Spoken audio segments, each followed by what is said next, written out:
Hey, what's up, everybody? Welcome to another episode of Rush Hour. This is Pete, This is Ray. and today's episode is called The Underdog. All right, we have a real special guest for you guys today. She taught me how to play basketball. She's a straight, true OG of Echo Park in LA. She grew up with me. She was my best friend before I had any friends. She's the mother of my beautiful niece and my wonderful cousin, Emilee. What's up, Emma? Thanks for joining us. We're real excited to have you. So, how you been? Great. Thanks for having me, both of you guys. It's great to see you guys. Yeah. I remember once upon a time, I pretty much saw you like at least 6 days a week. I know. It went from seeing you 6 days a week to like seeing you once every other year. I know. It happened like instantly. It wasn't like a gradual, Yeah, it just like it was college, college, adulthood, yeah, responsibilities. yeah. She's been in the same preschool, elementary, junior high, high school, and then eventually college again. So I don't think there was anything that we did as kids that we didn't do together. She's basically your sister, bro. Well, yeah, I mean, What'd you say? Inseparable. Inseparable. Oh, I got stories. We'll get into that in a little bit, but I don't even know if people did. Did I ever tell anybody that there was one time this kid was trying to fight me in my neighborhood, and he was lollygagging, and Emily said, "Fuck this shit." She went down there and just started fucking fighting his ass. And then she got that kid had like a metal pipe too, but Emily just anyway. We'll say that. I still have a scar somewhere if you can find it between all these birth freckles. So since we were kids, I think one of the craziest things that I've ever seen Emily do was become a mom. And my beautiful niece is gonna turn 3 actually in a few days, right, Emma? Yeah, the 27th. Wow. The 27th. So how is motherhood? Man, it's great. I mean, I'm not gonna lie. I mean, I think the greatest part is that knowing that there's like a little being that's going to be like your mini me, they like, learn from you and you see like them grow up and they turn into parts of you. I think that's the best part. Motherhood's great, but it comes with it's a lot, I think like it's been like a roller coaster for me. I think a lot of people don't talk about it. You just see like people posting on Instagram and Facebook about like how happy, like, like having a family is and like, what it is to be like part of a family and like being a mother and a father, but it comes with its challenges. It's like a roller coaster to me. You have your highs and your lows. I miss it's for the most part, it's been great. I think it's not as easy as I thought it was going to be. I think a lot of people like, when you're in a relationship, or you get into a marriage and you're like, what are the next steps? You're like, let's have a child together. Like that's just really like the next step for your relationship to grow. Yeah. But you don't really think about things in advance. You don't know like the challenges that are ahead. I mean, it's just so much, dude. It's like a lot of hard work, a lot of sleepless nights, and you start having routines. I never had a fucking routine before, like it's just like you just like you really just don't like you have to think about other people at this point, and I definitely miss like having like those days where I could just kick my feet up and like watch marathons of shows and like, do absolutely nothing, wake up at noon and like not give a shit about anything that's going to happen on the next day. And I mean, but you know what? It's for the better, like it's like I said, it's still the best thing that's ever happened to me. It's the most challenging thing for sure. Mm-hmm. Yeah. You miss those days when we all used to watch 24? Oh man. In 24 in 24 hours. Yeah, I just realized something right now. This is the 24 squad. Yeah, we were. We're the 24 squad. We were like really into power, man. We were into it more than anyone. Yeah, the three of us. I just realized. Well, Raymond, was it Ray that introduced it? Yeah, I had to beat you guys down to watch it. Yeah, Yeah, you're like, it was great. you gotta watch the show, guys. I was like, all right, Emily, you want to watch it? And then we watched it and we're like, oh shit. I think that's when my addiction for shows started. It Like honestly, I never had times where I was just like sitting there glued to a TV and watching like episodes on episodes on episodes on end, you know, like it was just that show. It started everything. It like evolved. Everything. Prison Break followed that up. I mean, that was the phenomenon. yeah, you're absolutely Yeah. right. I got really into television because of that, for sure, for I sure. think that was definitely the series.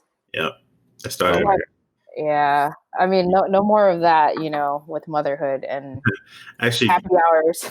going back to motherhood, like I would say, from all the girls in our group, you'd be.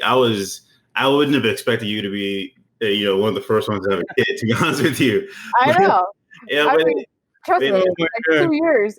Trust me, it took me like 2 years to have it set in that I was like, man, I had a kid. Like, 2 years. Your daughter's still two, Emma. What the I know. Sometimes I wake up and I'm like, oh man, I'm a mom. Yeah. The funny thing is, like, even though like I rarely get to see you now, the few times I saw you with your daughter, it was really really awesome because again, like I for the life of me, I couldn't really expect you to carry a baby and like be that mom type, but you totally are, and it's I know. it's pretty awesome to see that. Yeah, it was crazy. I just never expected it myself. You know, I remember just thinking like, man, I don't think I'll ever have a kid. Yeah. And then like after having one, I'm like, dude, you know, my doctor tells me, well, you better have it soon before you're almost it's getting late already, you know. I'm like 36 and they're like, you know, telling me that if you don't want to wait too long, you know. So, yeah, it's kind of crazy, you guys. Well, first off, today's Father's Day, so shout out to my primo Mario over there, Emilee's husband. Happy Father's Day. I'm sure that having an ally like Mario over there definitely helps out with sharing the genius that is Marley. My God, she is so smart. She is so smart. She was able to read like a year and a half ago, cuz or something like that. Yeah, man, it's crazy. It's so crazy.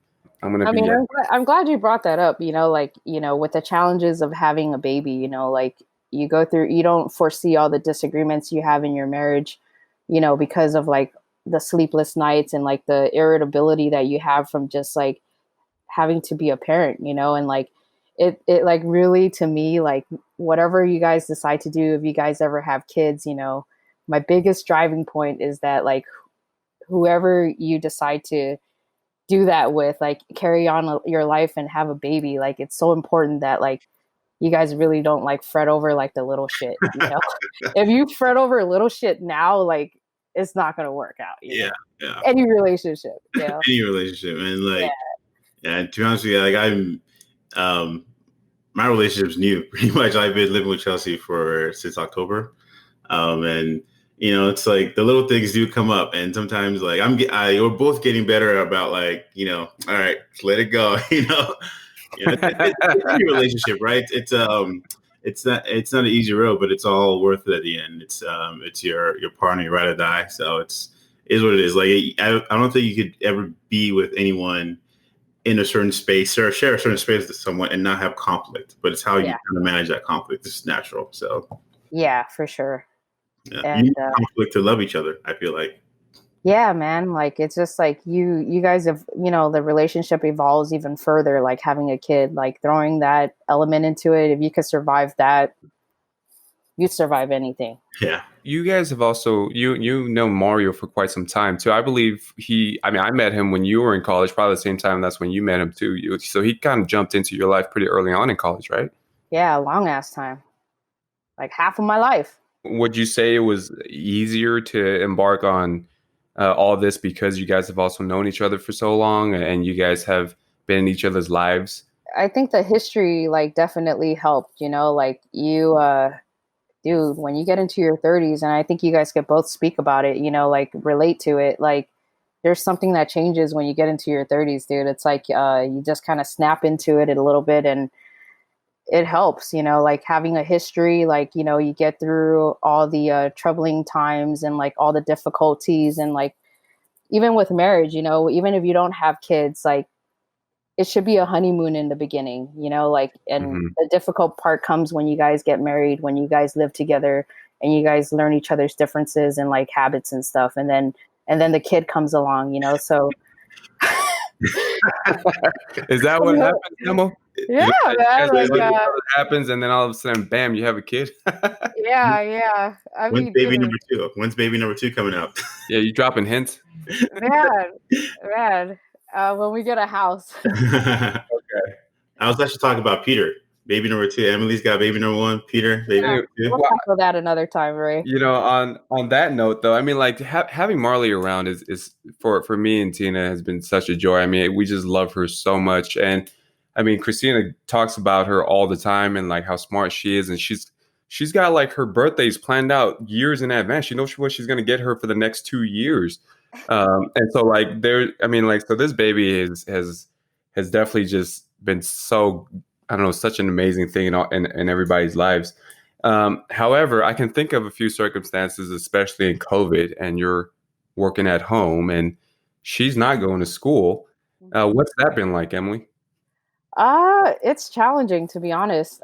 She's at that age where, you know, all she wants to do is like, I'm her best friend, you know, like 24/7.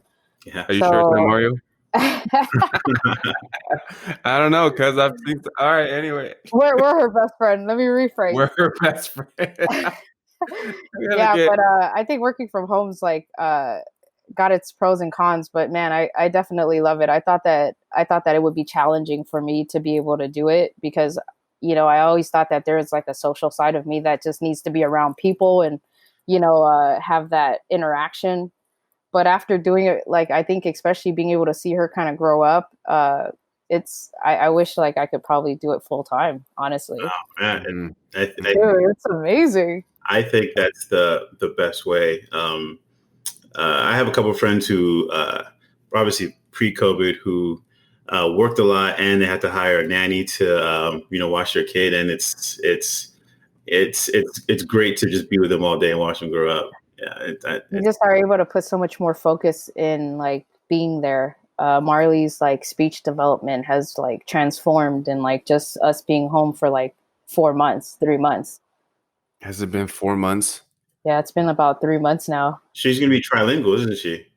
Yeah, we hope so, man. We hope so. It's wild. It is pretty wild. Yeah, right? I mean, Marley's probably living it up right now with you guys at home all the time. But you guys being home and speaking to her probably is helping a lot of her language development. Yeah, it is.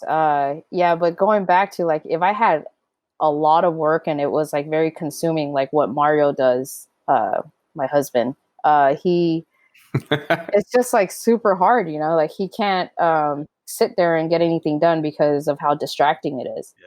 So for a job like his, he physically has to be in the office. So it's mine is a little more like lenient when it comes to that. I only have to set aside like an hour or two here and there. But I think everybody has it pretty challenging. But how about you guys? Do you guys like enjoy working from home? Like you guys would prefer it too, right? Well, Peter's been doing it for a while. I know.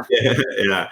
For me, it's great having a 5-second commute. Tell you that much. But to the next room. Yeah, which I'm in right now. But our company was not predominantly remote. We had like maybe 10 people, and we had to switch everyone to remote like in like 48 hours, and it was so hard. Yeah, I think the only thing I miss about going to work, I sort of started this like stairs crew. We would 2 times a day I would go ahead and like rile everybody up and be like, hey, it's time for, we'll just be like, stairs, you know, like, and so we'll walk like 18 floors of stairs twice a day. That's easy, but that's easy for you though, because you don't sweat. I mean, like if I walk 2 flights of stairs at work with my friends, I come back looking like I jumped in the river or something. Oh, yeah. You know what's funny? We had a stairs group at work, and and I joined the stairs group, and then 2 days into joining the stairs group, I guess security saw me on the footage of in the stairs. They came into our building, into our unit, and said, "Hey, you guys can't do stairs anymore." So it's kind of a running joke in the office. Like, is it because? Yeah, I mean, I don't know if it had to do with race or anything like that, but it was just kind of funny. Like 2 days after I had joined, they just kind of stopped it. But Oh wow. Well, Damn, I mean, that's disappointing to hear. I would really want to know about that. yeah, it's well, first off, I think we can't jump to conclusions without seeing the footage and seeing what Ray was actually doing in the stairs. that is true. That is true. Yeah, that's what it was. So Emilee knows. Yeah, so Emilee's right. So Yeah, that is a like, side that's effect. pretty much the only thing I miss about it. Like I would get a little exercise in throughout the day, and it was convenient enough for me to also walk to work. My commute's like 2 miles round trip. Oh wow, Yeah, awesome. so that was pretty nice. Otherwise, I love working from home, you guys. Wanted to talk about what it was like going through your journey and then landing in Belmont. And then when you got to Belmont, for some weird reason, there was this flurry of girls who was just waiting to challenge you in basketball. I mean, Yeah, I think it's interesting you brought that up because when I went to Belmont, it was like a new start for me. I was heading into a high school that I've never been to. I knew you, obviously. Yeah. But outside of that, I really didn't have much, connection over there. So it wasn't, I think growing up, I've always like carried a chip on my shoulder. I'm sure a lot of people have, so going into a new environment, like whether it was middle school or high school, that's sort of like, I don't care about making friends. I don't really care about, pleasing anybody. I'm going to go do me. And so, yeah, I would bring my basketball every day and go on my breaks, because I didn't really care to like make friends. So, hey, I'm just going to hoop during my breaks and go to these classes and then shoot on home when it was time. And yeah, I mean, like going into basketball, like you and I, the three of us played basketball growing up. And I always had this vision that I was just like, nobody could beat me, undefeatable. Like I was the best fucking person ever. I drew myself like being the first female NBA player, like in my 5th or 6th grade yearbook. Yeah, I remember Or that. no, 3rd or 4th grade. No, it was really, yeah, I remember. I was really young. I think I was maybe in 3rd grade. I drew myself holding a basketball with Magic Johnson's number, just like, anyway, so that's my mentality. So when I walked into this new school, I was hooping for a couple months and minding my own business. And I knew my cousin had his own set of friends and, I had no idea about them. And then minding my own business one day, I just like see a bunch of Asian girls coming to the park, like coming to the playground, and they're like, kind of giving me these looks, I'm like, and of course, being as defensive as I am and thinking the worst in people, I'm thinking, well, what do these bitches want, Hey, before you go on, I might have had something to do with why they might be like, challenging you and stuff. Before you even got there, I used to hang out with Ray, so I was checking them out, like, are they any good? And then I used to be like, nah, man, Emilee will whoop on them. I'm like, Emilee will beat them, all of them, every single one of them. So word might have gotten out a little bit before you got there, so you might have known anybody, but some people might have known you. I had no idea. Yeah. Nah, Yeah, just not. definitely. We'll just blame it on Peter. I mean, you roll up with a ball though. You're shooting around. I mean, they're gonna challenge you anyway though, cause. Yeah, that was hilarious. That I would walk into class with the ball all sweaty, like after my breaks and stuff. But yeah, I mean, I guess my great cousin Peter put in a good word for me that I was pretty good. So I guess it drew enough interest from some girls to come check me out and play, and so it turned into I don't even remember all their names. Honestly, only the ones I stayed friends with. But it was like one by one, we were playing 1-on-1, and you were lined. Yeah, but it evolved into some friendships that I appreciate. So it didn't come without like some sacrifices. I got a question. Like you started off the conversation by saying you showed up at Belmont and you went in with the attitude, I'm not here to make friends, which I remember how you walked around the hallways. You definitely had that look on your face. I don't even remember what I looked back in the days. I remember. I definitely remember. You had your backpack, and then I remember you used to sell those candies. What the fuck are they? Oh yeah, dude. They paid for my lunches. Yeah, they did. Emilee was ahead of her times, man. She'd be. Yeah, I mean, I mean, how did you and I become friends? That's what I don't remember. I know. I mean, obviously, your cousin and I are like fucking homies. We're digging here. I'm trying to remember like exact moments and stuff. I think I still clearly remember the whole like playground incidents when I was meeting all these girls. And then somehow I think like you showed up to a couple of them. And I remember like seeing you and I'm like, oh, that's my cousin's friend Ray, and so like I think like interestingly enough, like once like me and these girls like kind of got past the I hate you, you hate me thing. Yeah. I And didn't it know. and it like and it divulged into friendships. I think naturally, like having also the same classes and hanging around the same groups, it grew us into like a group that like we just pretty much hung out in classrooms and stayed put. I don't think yeah. And then that turned into like what it was like probably 3 years that I like was like strongly connected to all of you guys. Yeah. Well, Was it like freshman year was like, I was still learning like my surroundings and like what the school was all about.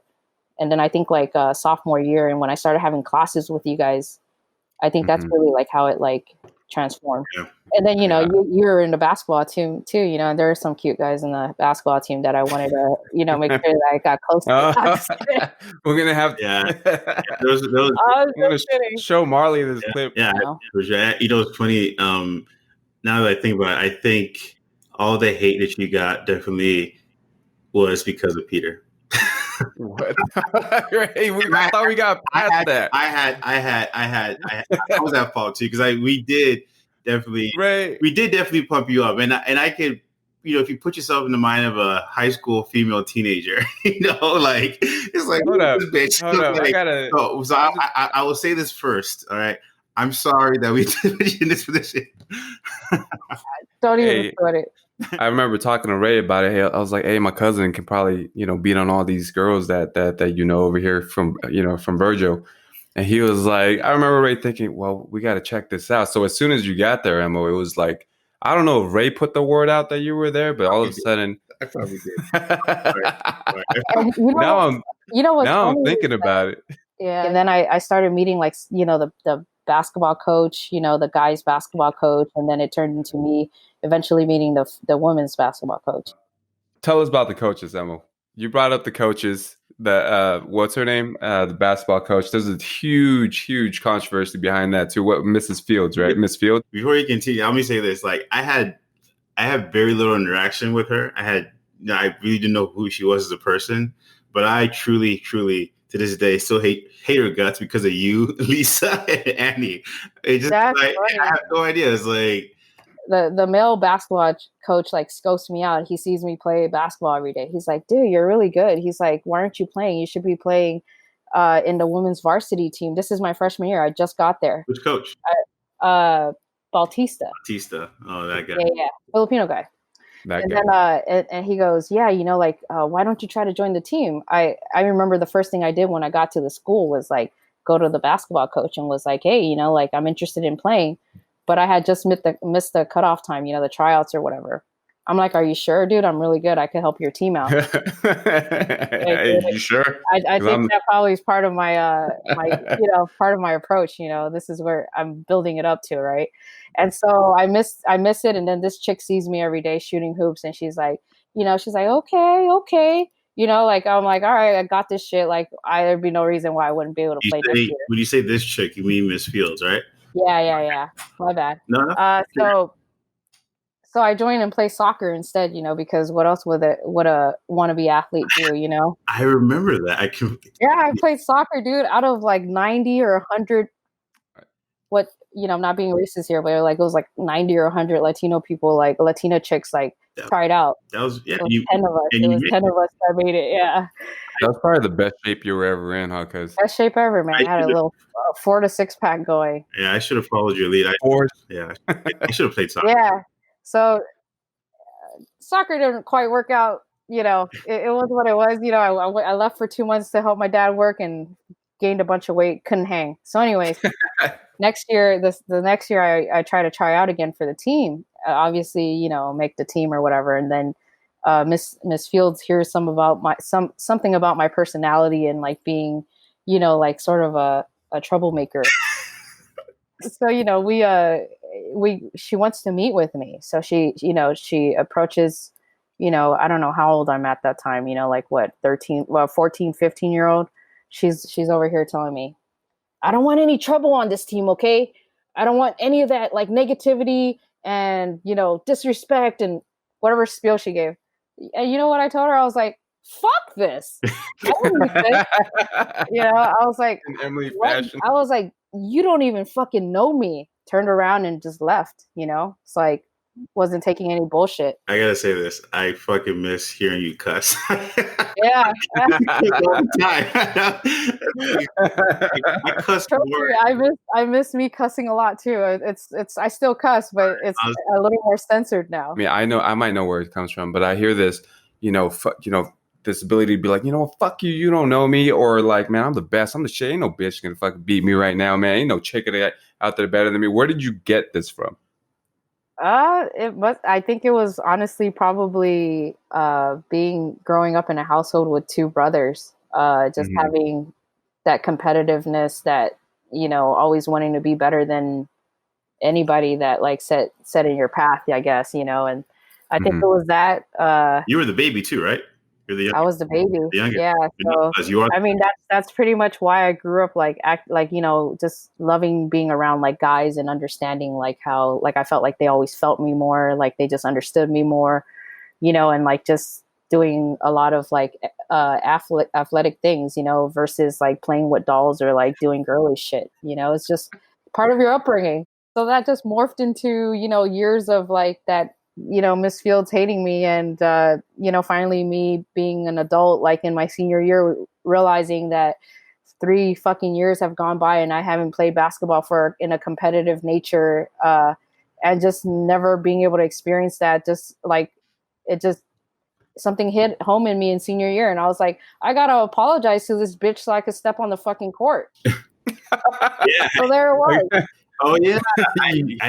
So there it was. I went into this chick's office and I told her, like doing the complete opposite of what I did in my sophomore year. And I just told her, look, let's put the past behind us. I'm extremely sorry about everything that I've done. And I didn't believe it. I remember, even though you guys made amends and you got on the team, being during the games, I don't remember you guys getting along that well either, right, Emil? Oh, hell no. Like as soon as the ball tipped off. You didn't watch any of our games, did you, Ray? Who? What? I can't believe you just asked me that. Did I watch any of the games? Of course. Are you serious? That's true. I mean, you were there. It was harder to watch your games in season because when you guys played, we were playing away. You guys were playing when we would play in one arena. You guys would be in another one. In one school, you guys would be in another. But you guys had 3 games a night, I think, right? Yeah. Yeah. So I was able to catch the tail end of all the girls' varsity games when we got back because we only played 2 games. Yeah. But I saw you play a lot in the Belmont uniform for sure. Yeah. Even though surprisingly, I missed it. Tell us about that game that you had against Franklin. Yeah, dude, it was hilarious. She puts me in the first quarter after like a minute goes by because she refused to start me. She refused to start me in games, which I was cool with. I got used to through the whole season. A minute starts into the game, and like the first thing, we rotate the ball around. I catch it. I'm like right on the top of the key and like jack up a 3. I mean, that like you said, that's you got the rock, you got to shoot it, So like, so I jacked up a 3 and it actually rimmed in and out. It was a pretty close attempt. We go play defense, we get the ball back, and then the same play happens. Like the ball rotates to me. I'm in the same exact spot, wide open. So I take a shot again. Wait. Did you make the first one? I didn't. No, I missed the first one. So you make the second one? It was in and out. Okay. The second one I jacked up. I think I missed it again. Like I don't know. I hit the front of the rim or something. Yanks me out of the game. Like I think this was all in a span of 2 minutes. She goes, "What are you doing? No more threes. No more threes." So I'm like, okay, whatever. She sits me for the whole first half, man. For the whole first half, dude. First and second quarter, I don't see another minute. Third quarter comes in. A minute goes in the third quarter. She puts me in, and she goes, right before I go in, she goes, "No threes." Like she just told me, "No threes." In your face and everything. And this time, we're playing on her side of the court, like on our side of the court. So I'm right in front of her, So the ball, like I'm nervous, I'm like, fuck, she doesn't want me to jack any more threes. Well, I guess I shouldn't shoot anymore. The ball rotates around. I'm wide open in the three right in front of her. What do I do? I'm wide open. What am I gonna do? I shoot the ball up, and dude, it was a lucky shot. It banked in. I banked in the three. You can hear her. I jack it up, and she goes, "No," and then it banks in, and so I didn't hear anything, right? So then I end up scoring 20 something points that quarter, dude. Wow, in a quarter. Yeah. Wow. Yeah. I think she caught, that was a high scoring game I had in high school. I think that's a testament to the confidence that you have in yourself and not having anyone, say anything to shake who you are. You knew who you are, you knew what you're about, and I think that's what makes you great. Yeah, man, I'm in high school, like if I'm not gonna jack up a three now, when the hell else am I gonna jack up a three, It's funny. If more high school students thought that way, things would be a lot different. Yeah. In what way, Ray? I'm just saying, like I didn't have that. I'll admit I was probably a little bitch in high school. If the coach told me no threes, I probably wouldn't have just jacked him up like that. So, and sometimes it's also your discipline, though. I think there was 3 years I missed of team basketball that I could have learned a lot in the team concept. True, but sometimes, like I think. For me in basketball, I can always go back to some of the coaches that I had. And like, sometimes the coaches weren't really supportive of the talent they had on their team. It was unfortunate not being able to play those years. I definitely regret it, but I was able to sneak in 1 year and I was like super blessed to be able to do that, And it was really, really entertaining to watch you play. Yeah, man. I mean, the same with you guys, I think it was fun all around, just being able to like play the sport we love. Dude, I didn't play any sports my senior year. I was busy with some other stuff, but I made it. I know. Honestly, we'll go back to Peter now. Like that's probably like after high school and college and playing with you. Like it was crazy how good of a on the court chemistry we had, and it just I wish you really would have played in high school, man. I know. I really, if anything, if I would change anything in high school, I think I would have really wanted to play ball with you. Yeah. The chemistry was definitely there. We attacked certain things the same way, different skill sets to a certain extent, but the defense was tenacious when we were on the court. We didn't even need the other two players. The reason why I only won one playoff game, I should have won at least 3. I blame you.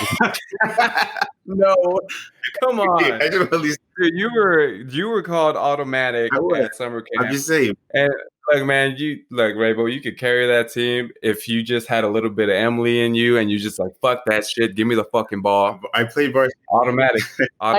Like Billy Ellison's mentality. Yeah, man. I need you. Oh yeah, I love playing with that Billy. guy had killer instinct, man. Watching like you guys or Emilee, you play, and then watching Ray play and stuff like that, it really, really made me think, man, during my senior year, man, I wish I could be out there with these guys. But it was, senior year, I had mad case of senioritis, but I made sure that I went to Emo's games because for her entrance, I had to make sure that she was played the right music every time she was at a home game. Remember that, Emo? Oh yeah. No, I remember that like it just was yesterday, Yeah, that was fun, and obviously I was there doing my thing at Emilee's games. Yeah, my own it was fun, nice to be able to know people on the team too, with Lisa and Annie too. Mm-hmm. Mm-hmm. I mean, as much shit as I went through with Miss Fields, like for that one season and all those years, it was still nice. I mean, but it was like really hard what she did on other people. It wasn't just me she fucked with, Yeah, I was just about to say, when you and like to have like and I'll just go ahead and name her, Annie, like go through all those years of like putting in all that practice, and then we joined a little league together and have her like score a winning basket in that little church league. Hey, I still have goosebumps. I still have goosebumps of that day. I was coaching. Yeah, I think Lisa was about to get into a fight, and then I remember I called a timeout. I don't know what play I drew up. I did drew up a play. I think the play was for you to take the shot, Emilee. It wasn't for Annie to take the shot. Yeah, but I was like guarded up, and I passed it wrong to her, man. when Annie shot it, it was literally like the Kawhi Leonard shot from last year. Like it bounced, it went in like yeah. And yeah, we went nuts. And I completely forgot about that until right now. You don't remember you don't remember she made the winning basket and then we all ran to Sizzlers after? Yeah. Mm-hmm. The crazy thing is like she for 4 years at Belmont, like that she tried her hardest, like she even wore Penny Hardaway's like to play. Like she had better IQ than some of the girls. And I think Miss Fields definitely messed with her confidence. And I feel like that one moment outside of school, like made it all like it made it worth it. It was like one little one shot. It was her, like, you know, and I'm sure it was her glory that she deserved all the years that she played. At Breeze. I wish you had that on tape. Yeah, I know, man. I'll still remember that like till the very end of my life, dude. That was an amazing shot. How did I end up coaching you guys? Let's remember that. I don't know. I think the coach had an injury on a 3-on-3 tournament. Was he? I don't remember, but I just the YMCA league, right? No, it was like a SEPA or something. So was it? Yeah, I don't think it was YMCA. Yeah, it was like a SEPA league. It was like the Filipino league. Ah, okay. Yeah. Right. Yeah, but anyways, you guys, that was like good memories. Yeah, it was. We were born and raised in Echo Park. We grew up a certain way. So that explains a lot about some of who we are. But I think when Emilee got to UCLA, I mean, UCLA is a very, very different atmosphere than the way we grew up, right, Emma? Like, because it was just so different. I mean, what about that experience was one of the most shocking to you? I think, like, you bring up a good point. You know, I think, like, also we grew up together preschool all the way until we graduated high school. And I always had Peter and my friends, you know, so like, or whoever I, you know, had as my friends at the time. And when I went to UCLA, I was alone, you know, and I had the option to go with a couple of people from our school made it into UCLA, you know, Lisa, Erica, a couple of others. And I had the option to be roommates with them, you know, but I wanted to experience the full college experience, and I didn't want to like have anything get in between friendships. You know, when you live with people, you obviously both of you guys have gone through experiences living with people and how that changes things, right?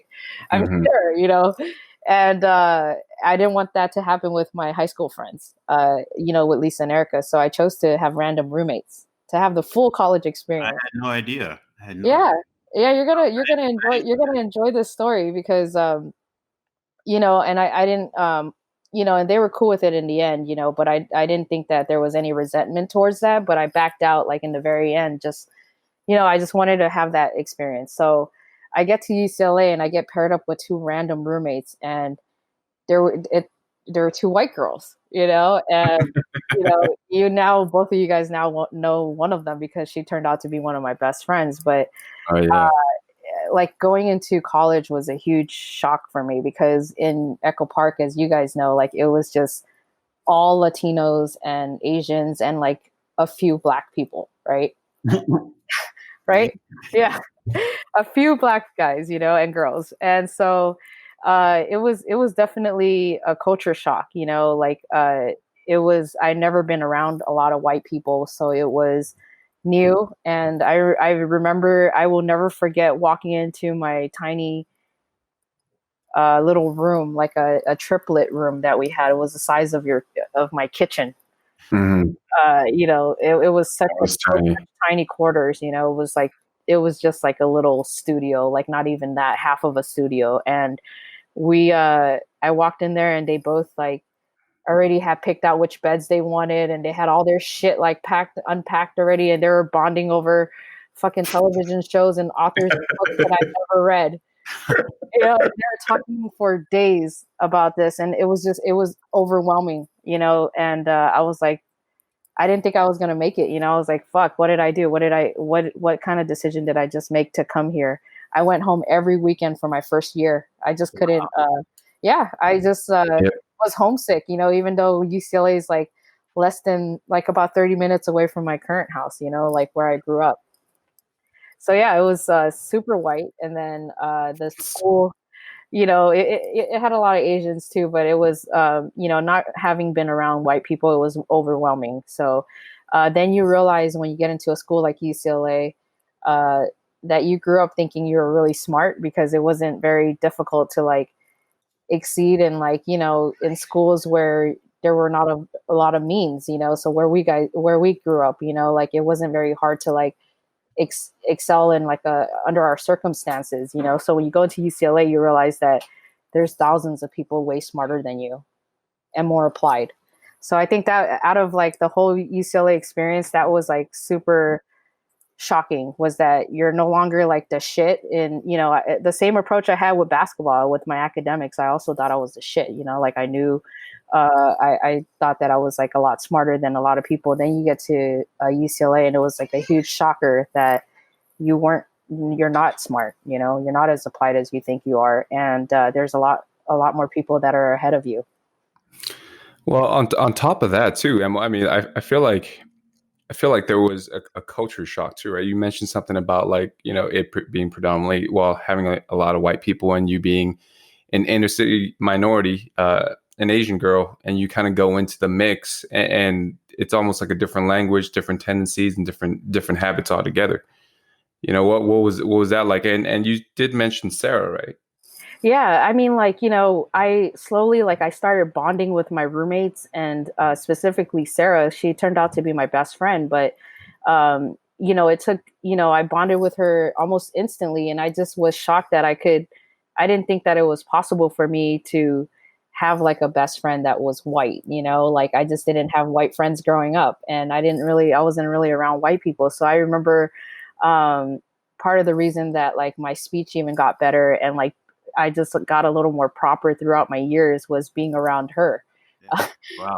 I would, she would, on finally, when I started opening myself up to like different cultures and different people and like their families, I remember Sarah comes from like, her parents come from like different means, like here we are, like we all grew up and, our parents had their like difficulties and, financially and like, being able to provide everything for us. And then I go to her house and, they're having, they sit together in a table and have dinner for breakfast, lunch, and dinner, and say like, prayers before they have, Yeah. their meals. It wasn't something I was accustomed to. I would never sit with my family and have meals. So that shit was shocking for me, like taking time to like put the table together and like having discussion and like having to interact. Like that shit wasn't like something we had to do growing up. Like, No, like, I mean, their parents are like the typical families that you see on TV, like, oh, hey, honey, how was your day today? Can you tell me a little bit about how college is going? Like, come on.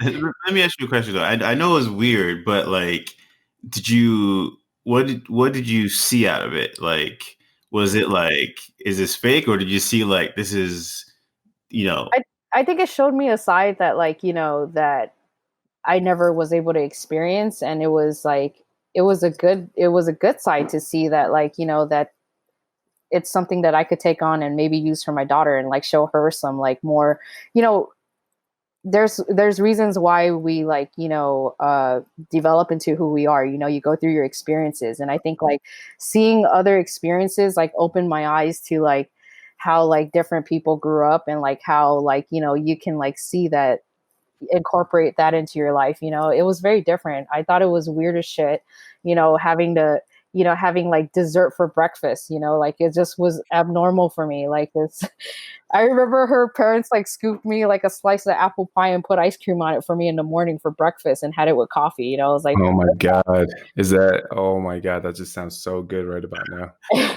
It's funny like that culture shock that you had with her family and seeing that unity, and how you're comparing to how like you and your family and extended family wasn't really like that. Like I actually had that culture shock with you guys, and it's like, really? yeah, because like it was like that with you guys. And I told Peter this last week, like it was because of you guys that I kind of understood what like togetherness within the family, what that really was like. That was like I had my culture shock in high school, like, and that's why when you mentioned earlier, like, you met Mike and Billy first on basketball courts because like at that point like because I got shocked, I started hanging out around the all the Asian kids like like this is what it's really like to like go home and have all this. So it's funny as you're talking about it, I'm like like that's how I felt about you.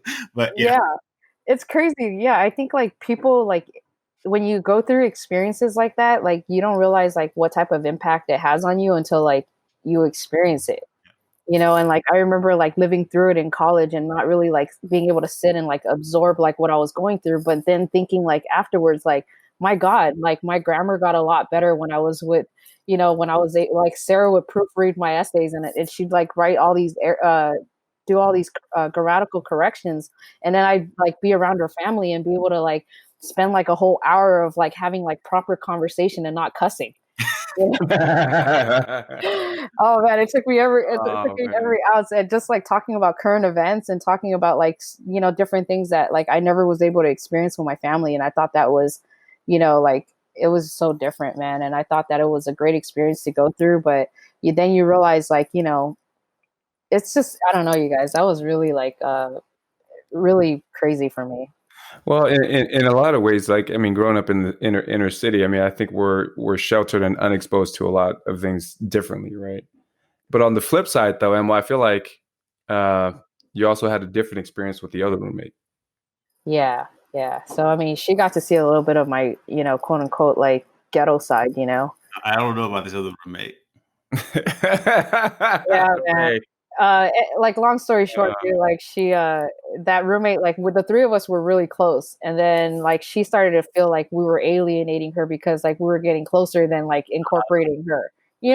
Typical female drama, and like, to me, I don't really like the ghetto side of me doesn't really come out unless like I feel like attacked, Yeah. So like one day, like this chick, like is her like anger is accumulating and it's like building up, like with her doing like little passive aggressive things, right?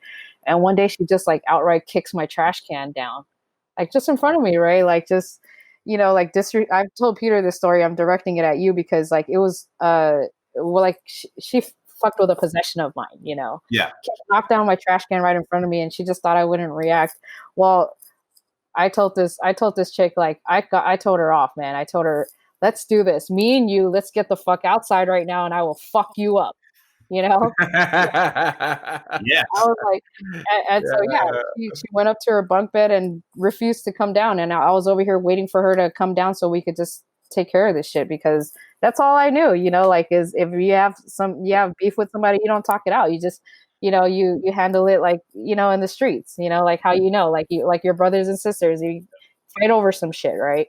Dude, Emilee, you were straight in the dormitory hallway telling her our like door was wide outside. open. Like our door was wide open. Everybody in the damn hall could hear us. And after minutes of threatening her to tell her to come down and like man up and man up and like handle her shit, she refused to come down. So I finally I started like leveling off a little bit and cooling off, and I ended up telling her like I guess this is like how they handle shit, like they want to talk it out. So I told her, well, look, I'm gonna list every fucking shit I hate about you and what the fuck you're doing to disrespect me and my life and my space. And we live with each other, so so I ran down all the items that she was disrespectful with the roommates, and she didn't say anything back to me. And then like a week goes by and she corrects everything, so problem fixed. Wow. Yeah, that's it. All it took was for me to have to say something, and threaten her with some fists.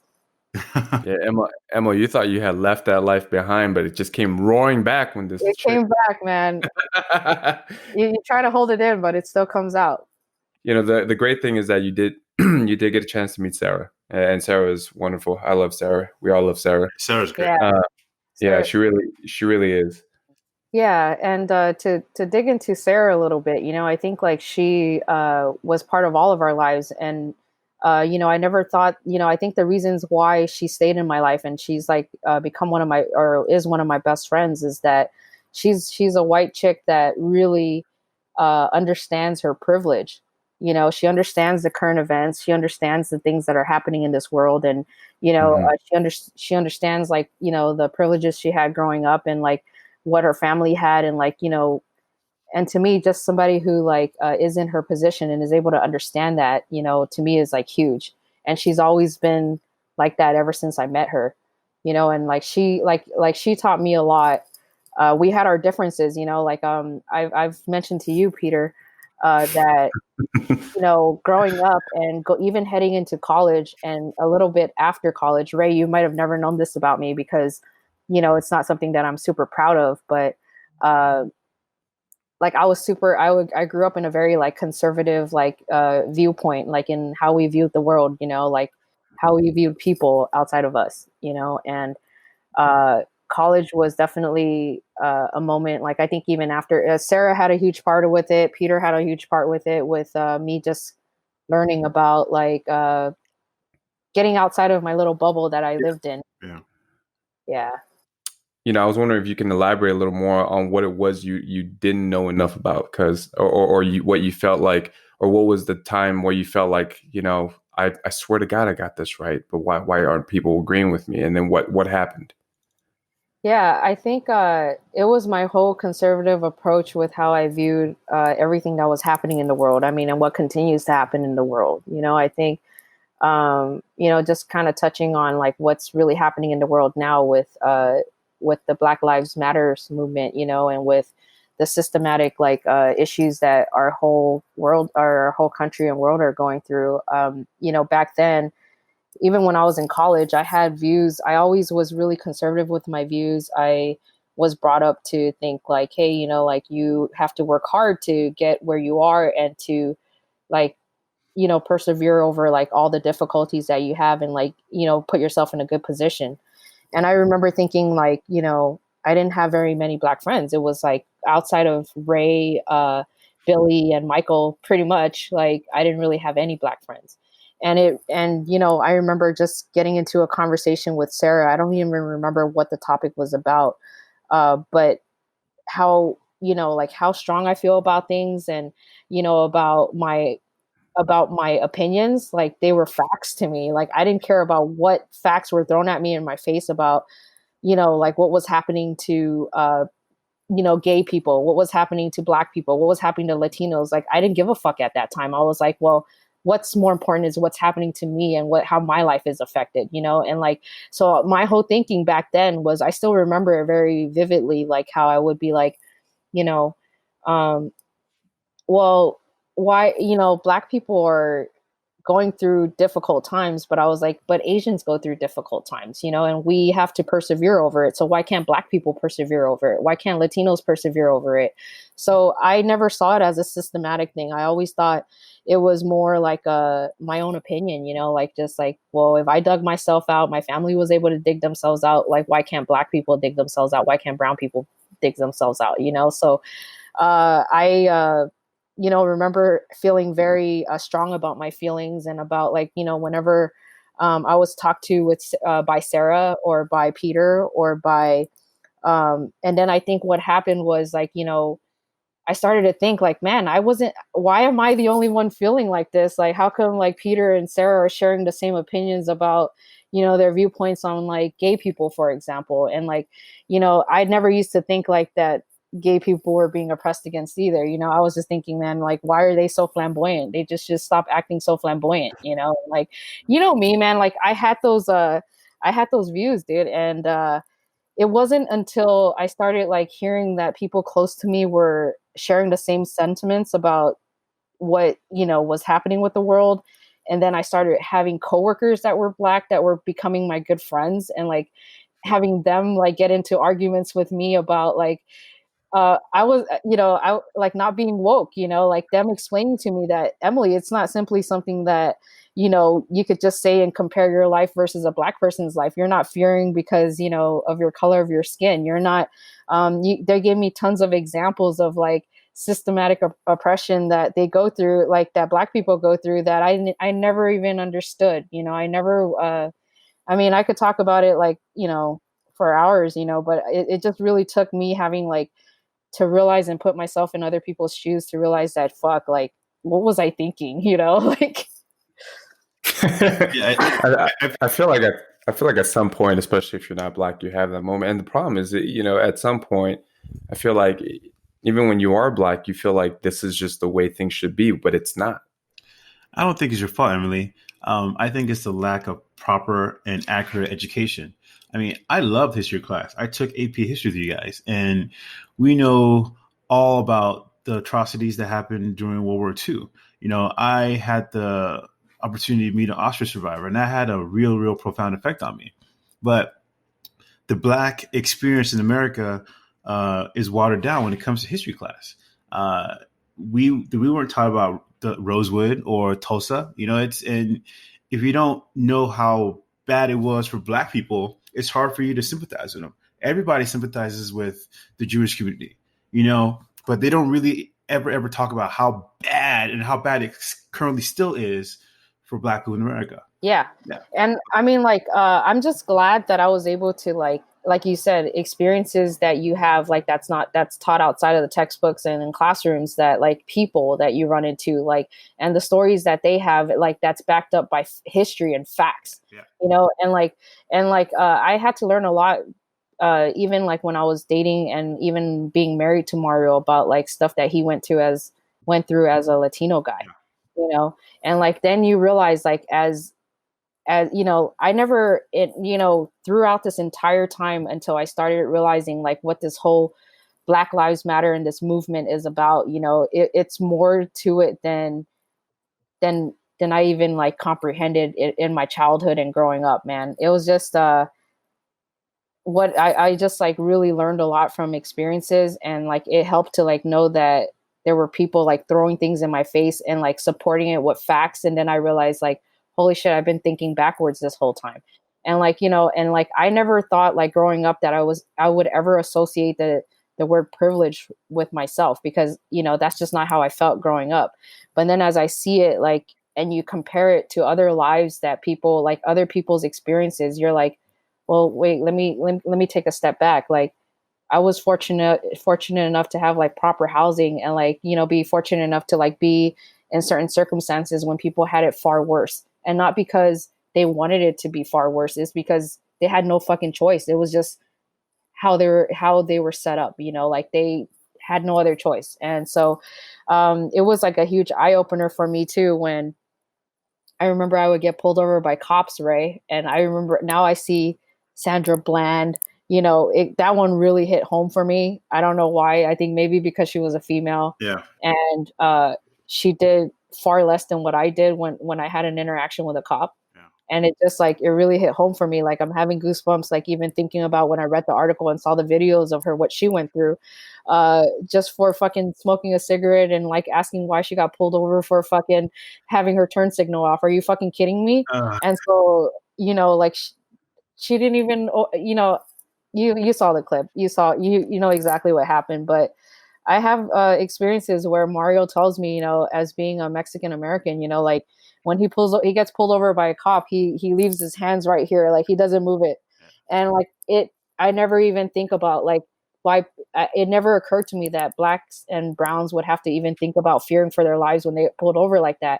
Whereas I get pulled over and the cop comes over to my window, the first thing I'm thinking about, I'm gonna bitch this person out. Like, you know, I'm like, so that's exactly what happened, Ray. Like, I had Erica and Sarah in the car, and a cop fucking pulls me over, and I'm like, what the fuck did you pull me over for?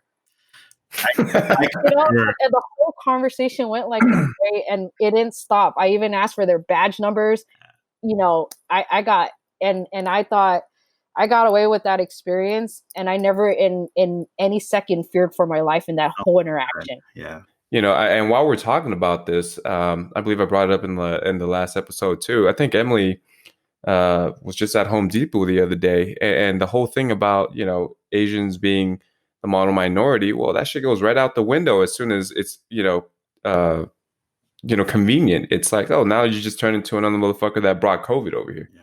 You know, and then that kind of like just reminds you once again that in America that shit's conditional, no matter how good you get. And I mean, Emilee, if you don't mind, I mean, tell us a little bit more about what happened. I said a little bit, but I'm not sure if I butchered it. So if you want to elaborate on what happened. I mean, the experience I went through was, you know, I was waiting in line in Home Depot with a contractor I had just met that same day. He's a Chinese guy, doesn't speak a lick of English, right? So he's standing in line for me. I park the car and I roll up to the line and, I meet him up at the line. And so I'm talking to him in my language or whatnot. And then I see a guy swoop in front of us, like in the line. And, I'm like, what the fuck? Like I'm not trying to be a bitch, but I'm like, hey, like he's cutting clearly, like there's a fucking line for a reason. So I just thought, give this guy a heads up. Cause I don't take no nonsense. You guys know me. I mean, could I have approached it better? Like with asking him, maybe, but this is how I said it. This is how the exchange happened. I go, excuse me, sir, excuse me, there's a line, and he goes, I was in line. I was standing over in the side over there because it was too sunny over here. And if you would have paid attention, bitch, you would have seen that. So, he calls me a bitch. And then, I'm like, well, that kind of took me aback. I was like, okay, what the fuck? Like he could have just fucking told me that, like whatever.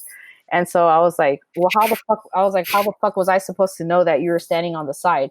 And he's like, go ask the guy in front of me, you bitch, if you would have paid attention. And then he just started going off and calling me all sorts of names and shit, And so then, and I was calling him ignorant for like saying all, I was like, really?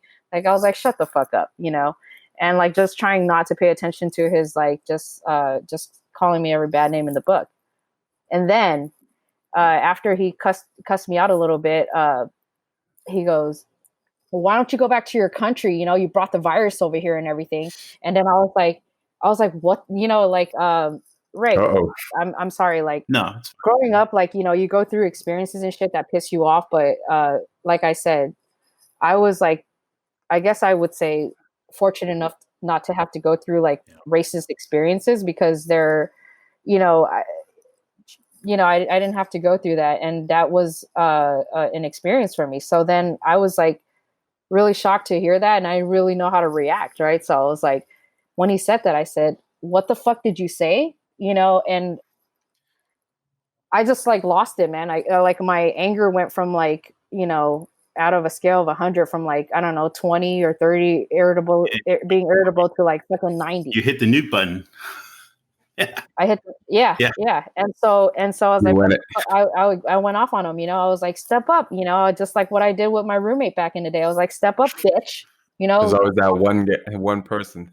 Want to talk all that fucking shit? Let's just, I'll fuck you up, And so he's over here like calling me every bad name in the book, right? And so this poor contractor doesn't speak a lick of English, just met me for the first time. He's standing at Home Depot trying to buy a faucet with me, He doesn't have any idea what's going on.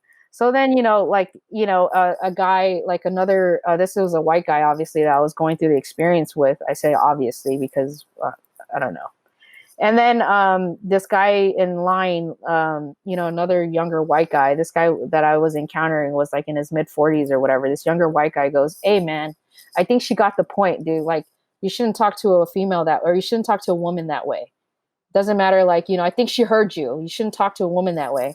And he goes off on him and tells him to shut the fuck up or whatever, right? So it was another white guy that stepped in to defend you. Yeah, like he was in the line. He wasn't like, up in like where we were at, and he was just like kind of saying like, hey, bro, like just what the fuck, dude? She got your point. Like, just like why you don't have to talk to a woman that way, basically.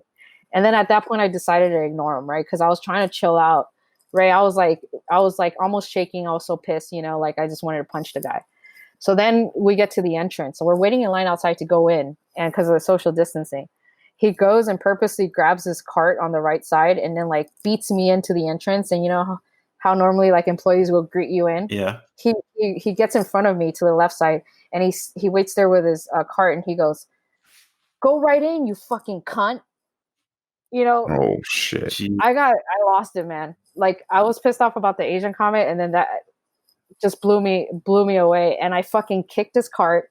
I like like on the side of his cart, I used my foot with my flip flops and everything. I just fucking stomped in his cart on the side, and I was just telling him to step the fuck up, talking all that shit, and like you can't back anything up. I was like, step the fuck up, and I'll fucking kick your ass right now. Uh-huh. And then he just was like, oh, like the Home Depot employees came, and he's like, she stomped on my cart. She stomped on my cart, like playing victim. So then we go through that experience, and then I'm pissed. I'm telling the security guard, like, a security guard comes. He goes, "What's the problem, man? What's the problem?" I'm like, "He's over here telling me to go back to my fucking country. You're gonna let him in this fucking store and like, serve a fucking racist ass prick, And then we part our ways, right? He runs into me again Oh. at like a different part of the store. Oh, they let him in. Yeah, they let him in, man. So And then, let me ask you a question. So, like, it was social distancing, so there's a line. So this obviously doesn't sound like a calm situation. You guys are yelling. Like, how many people are in line? I mean, one person stepped. tons, man. Nobody stepped in. Nobody said anything. Nobody said anything. One guy. Now, just except for that one guy, and he was like pretty far away. Like, he was at least like 10 people behind me. So would you say that, like, a lot of people heard the racist comment that he said? Yeah, I think like the surrounding people around me heard it because he had a mask on. So I don't think he shouted that. Like, he was shouting like, bitch, cunt, whatever the hell he was yelling at me. But yeah, I mean, I think they must have heard it, And they were silent. Okay. Yeah, man. And so we get to, we run into each other again, and then he's telling, and then he goes, "Yeah, you fucking dyke bitch," set me off again, man. Jesus. I went and I stomped on his cart again, and I go, "Man the fuck up and get up from behind your cart, you little bitch. I'll fuck you up. I'm a woman. I'll still fuck you up." And then he comes, he goes, "I'll run you over with my cart, bitch." Oh my God. Couple of verbal exchanges. Oh man. I was like so close, and then I had like glimpse of like wanting to beat his ass and like throwing a punch, doing what I was gonna do, and then I was thinking, man, I have a good job. I'm a fucking mom, Yeah. fucking mom, Yeah. and they'll take me to jail, for throwing, for assault, for throwing the first punch or throwing a punch, and yeah, dude. So then, like, I was heated, and I called like the people closest to me to just try to vent and like let it off. And then I started thinking, like as like weeks went by, and I was still kind of upset about the situation, but seeing what current events are happening, and not taking away from the situation with what I went through, but like it's bigger than that. I just think it's bigger than that with what's happening with everybody else in the world, and our president obviously encouraging people to hate on Asians and to keep the civil unrest. He's a terrible human being. Yeah, man. And it was the first racist encounter, and to me, it was a big deal because I never went through something like that. Yeah, I'm really, really sorry you went through that. I've had my fair share of racist encounters, and it's not something I would want anybody to go through. And what makes the situation worse is the fact that there were people around you who saw and heard what was happening, but they chose to stay silent. And I think, their silence is the reason why we're in a situation we're in right now. I've never even been called that, like from my closest of friends, like all the bad words that he was saying out of his mouth. And then on top of that to, tell me to go back to my country and all that shit. Like, I just never had anybody like treat me like that, and I just wanted to kick his ass. And I think if 9 out of the 10 times I would still react the same way, man.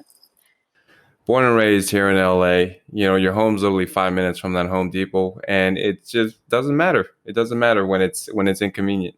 You know what I mean? Yeah, and I think that also hurts the most. Like I think all of us, when we grew up in Echo Park and like near this area, like seeing that gentrification has taken over, and I was thinking, this fucker is over here telling me to go back to my country when his ass has never even been to the fucking hood, and he's over here telling like me to go back to my country. Like, get the fuck out of here, Mm-hmm. And to me, I think what I took away from this incident was that, like, Black people and Mexicans and Latinos, they go through this shit every single day. We see it in video, God damn it, like every day, like people dying just because of the color of their skin, right? And when I went through this experience, it just made me realize that, like, I'm not taking away from like what I went through. It's clearly affected me, and it clearly still affects me today. But I think, it's in a larger perspective. I think like it just made me even like more confirmed about like how I even feel about the world now, and realizing that there's so much more to learn about like all the injustices that are occurring and like what's happened like to people over time that I just never opened my eyes to and never knew about. This really makes me really think, right? Like you being a mom now. I mean, and essentially you have a lot riding on this and Marley's future and everything like that too. What are you most concerned about, for the world that she's going to grow up in versus the world that we grew up in? I just feel like maybe even nowadays, like with the current generation, like people are easily manipulated. I mean, there's so much hate out there. There's still like racism is so alive still, and I just want her to just remain, have that hard shell. I'm scared that she can easily be manipulated by whoever it is that she hangs out with. And I just want to make sure that I'm there for like her entire upbringing, just to make sure I raise her right and just to treat people like, to me, the most important thing like throughout my life lessons is that you just have to treat people with respect. It doesn't matter like where they come from and like, what upbringings people had and like how much means they've had. I want her to work hard for her fucking money. I don't want her to be like privileged. I want her to know that even though she is privileged, because now we all have pretty decent jobs and we're able to make a good living for ourselves. It still doesn't. One thing that I've learned from Sarah too was that her parents had. She came from a very good like upbringing. Like her parents had a lot of financial means, but they still made her go. She ended up at UCLA because her parents refused to treat her better than any other sibling. So she got into schools like Columbia, like private schools and things like that. But because they wanted to be fair across the board, they made every sibling, every child of theirs earn their way up, and they didn't just hand things out to them. And I think that's what I want. Like, I just want Marley to make sure that she diversifies herself and like surrounds herself with good people, like whoever that may be. But yeah, I just want her to be the best version of like what she can be, man. If she's anything like her mom, I mean, people are gonna have it coming if they mess with her. That's for sure. and obviously, like kids pick up a lot. She's pretty smart, like a quick learner. So like her ass, she unlike me, I don't think I learned a lot in history. I think in hindsight, if I would have like learned more about history and been more aware and been more like intrigued about like learning like shit that's happened in this world, I want her to be more curious and be more aware of like shit that's happening. I just chose to like, as much as I could blame on like textbooks not like teaching us shit, like you had the means of reaching out. You had the means of like going through the internet and seeing like, the Rodney King beatings and like the whole shit that happened back then. And we never really cared for it. We just saw, oh, a black guy got fucked up by cops. It was like there was more to it. We could have. I mean, I think the information is out there. It's hard for people to understand the Black experience, but the internet's there, and if you go and read that stuff, you'll know exactly what goes on. And it's on each individual to actually go seek out that information. I think as a society, it's fucked up that we have a group of people who've been crying out for years, for 400 years, and saying, "Hey, shit's not fair. Shit's not fair. Shit's not fair." And yet, every single time, the Black people deliver that message, it's not heard, or the message will get changed to something else. Right. I think it's bigger. I mean, it's a much bigger thing to dive into. Like a lot more needs to get fixed, not just from like individuals seeking out like answers and seeking out things. But another thing I wish for her to do, which it took me a lot later in life to do, was just putting herself in like different people's shoes. And like, I think that's a big part of like the issues we have in America. A lot of people are so focused on themselves. Individual, what they're like, they themselves are going through, to not be able to see outside of like that.